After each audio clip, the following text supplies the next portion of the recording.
beautiful and blessed people, welcome everyone. I'm Crisco, and in today's video I want to talk to you about an interesting topic.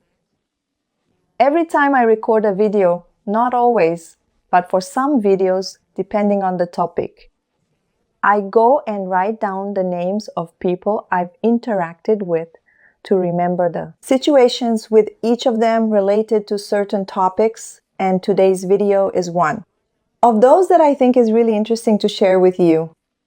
I'm going to talk about narcissists, how they behave when they're in the car. They love an argument, they love causing stress, fights, and inside the car is a perfect opportunity. They love to abuse people in the car because the person has nowhere to go. You're trapped in the car with that person, especially when they're driving. They feel totally in control there, and the person isn't just going to open the door and jump out of the car, although sometimes you feel like it, but nobody is going to do that. So they take advantage to manipulate, to abuse people when they're there, especially if it's just you and them, because then no one is listening, no one is watching, it's just you and them there and no one else. So let's talk about this topic today, and if you have anything else to add, leave it in the comments below so we can learn from your experiences as well. I'm going to talk about both narcissistic men and women in relation to cars, because they love them too. What happens? Every narcissist, male or female, they don't have internal values like we do. We know our worth, we know our identity, that we are sons and daughters. Beloved by God, we know that we are important people to the Lord, that we have qualities that come from our Father, all of this, although we often end up feeling bad because they do everything to destroy our self-esteem. They work hard at it, to deconstruct all of this in us, to weaken us, generating fears and making us stay dependent on them, under their control. But we have internal values and they never go away because they come from the inside out. In their case, it's the opposite. They don't have internal values, so they need external things, material things, things that come from outside to fill the emptiness inside. And that's why they're never satisfied. So many of them, most of them will have to have a good car. Usually they like SUVs, big cars, or they have to have an imported car. It has to be a new car. It has to be a car. It has to have something unique. They like exclusivity because they cannot be. They have forgotten that. They are better than everyone else, so they cannot have a common car like other people. Theirs has to be special, something different, unique, exclusive. It has to be there, and they will usually always be changing cars. Because again, the void does not fill up, and before I start delving deeper into this topic, I also want to make something else very clear here. Because many things they do, we also do. We also like to have a good car. We like to have a new car often. We change cars, but it is not something that is a necessity for us to feel good about. Ourselves, we already feel good about ourselves because of what we have inside us, because of God's presence in our lives, for the joy of living, simply for having peace, for having love in our hearts. They do not. So let us say you take 10 cars, nice cars, big cars, brand name cars. Can you tell without knowing the person more deeply, without interacting with them? No, you will look at 10 cars. There will be 10 people. They will say 5 are narcissists, 5 are not. You cannot just look and say this one or see one of these cars, which is the type of car they like, and judge by saying that someone is narcissistic because they have a big car, a luxury brand car, a new car, or because they always change cars. No, because you cannot see inside the car if there is a driver there, whether they are narcissist or not. It is only inside them, within each person, that we cannot see without more interaction and without spiritual discernment, because what differentiates us from them. I said this in another video the other day. Our intentions of our hearts. So what we normally look for in a car is a car that is safe, good, comfortable for the needs you have, depending on the size of your family, your tastes, and so on, but not because you depend on it to receive validation, because that is a source of supply for them too, because it is their car. So you will compliment it. They will try to bring as much exclusivity as possible to make it seem wonderful. That car will have a powerful sound system or glowing wheels or something different. Their car has to stand out, or it will be an imported car, or it will be a color that screams for attention.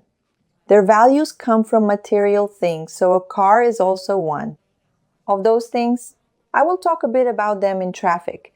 They usually speed, brake suddenly, doing tricks, wanting to show off. They're approaching a place and start braking, making you lurch forward and backward. They laugh, think it's great. They have no patience in traffic. They swear. If it's an overt narcissist, they might get out of the car and go argue with the person or flip them off through the window. The more covert ones, who are more afraid of confrontation, will curse at you from inside their car. You won't even know, the person won't even know, but they'll curse, throwing all their hatred and anger out there. They take advantage of these moments to let out what's inside them in traffic. So it's a perfect opportunity. They cause a lot of trouble, as I just said, and swear. And if someone passes them, sometimes unintentionally, they want revenge. They'll go and cut the person off, wedge themselves in front of the person, and keep playing these games because they have to be first. And they don't accept anyone doing to them what they do to others. Now, there are exceptions. There are those who drive calmly. I once had a friend who drove calmly. But if you are in the car with this person and they start to provoke you, I had several fights with one of them, who I'm sure is a malignant narcissist, if not a sociopath. I believe it's more of a sociopathy because there was a great coldness. He was also aggressive. Sometimes when he drank, he was also physically aggressive. Most of the fights I had with him were when we were in the car. And it was like that. He said what he wanted, did what he wanted, and I couldn't leave. There was one time it went to extremes. We went to a video rental store. Imagine how many years ago we rented a movie. Even for that, it was a fight. So he would rent the movie he liked, which was a fighting movie, a war movie, an action movie, and horror and whatnot. And I liked more romantic things. And then he'd start arguing on the way back, saying that he was going to watch his movie first, that my movie wasn't cool, and whatever people I was. So stressed at that time, I was super reactive, and I took the bag with the 2 movies and I grabbed and opened that window because I wanted to get out of the car, but there was no way he wasn't going to stop the car. And I had nowhere to go, so I took and opened the window and said, oh yeah, it stressed me out so much that I threw the bag. With the movies, it flew down the avenue, and he was at a loss for what to do. And of course, I had no idea that I was dealing with a sociopath there, but in a moment of being truly out of control. I stayed in the fight, and then he still wanted me to go get it, and I said, no way, the signature at the video store wasn't his name. I said, I'm not going to get anything. He went and got it, then we got home. I don't even remember if I watched the movie with him, whether we watched the movie or not. I know that inside the car, they do take advantage to abuse, but they feel even more in control of the victim because, as I just said, the person has nowhere to go. If they're driving, or if you're driving, they'll say you're not driving properly. They'll pretend that you are pretending to be scared. They will grab the thing, which I have forgotten the name of now, right? As if you were about to cause an accident. That is how they are. And when it is a trip that lasts hours and you are stuck in there with that person, oh my goodness, it is torture. They are very materialistic, and the car is one of the things they love, which also helps. It is a way for them to receive compliments about that object they have that they bought. Then they feel powerful, respected, more attractive. Their appearance is enhanced. They feel full since they are empty inside.